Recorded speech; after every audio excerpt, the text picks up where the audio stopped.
Hours about the union vote at VW. Yeah. You kind of were expressing some concerns that you had at an event in Chattanooga.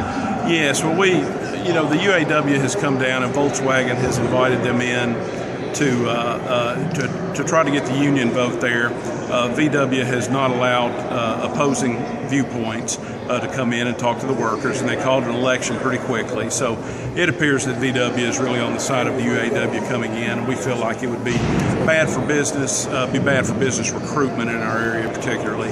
And we just basically don't really want the UAW in the Volkswagen plant.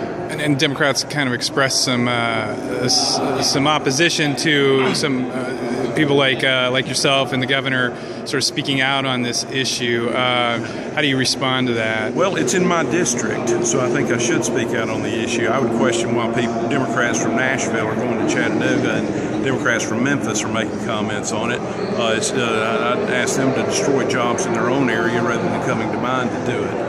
I would also say that it really shouldn't be a partisan issue. I'm afraid it is, but it's really about jobs. And the UAW has proven they can destroy jobs. They've destroyed Detroit, and we don't want them to do that to Chattanooga. One of the things that they were particularly angry about was the sort of suggestion that down the road incentives might be withheld from VW if that unionization vote goes through.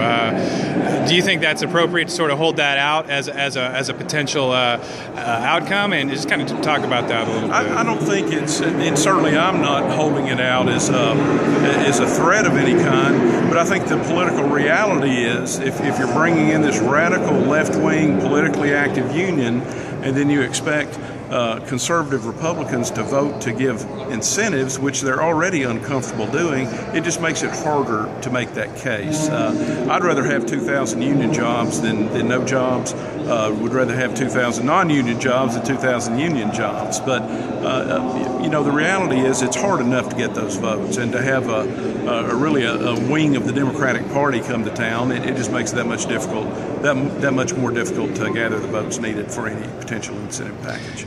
Is it your understanding that it would be legal or illegal to put some strings on an incentive package on a company coming here that would say you can't unionize once you show up? I don't know. I really don't know what the law is on that, and certainly I'm not one of the negotiators, so I'm not in a position to negotiate that point. But certainly we prefer to have non-union companies come here than we would have union companies come here.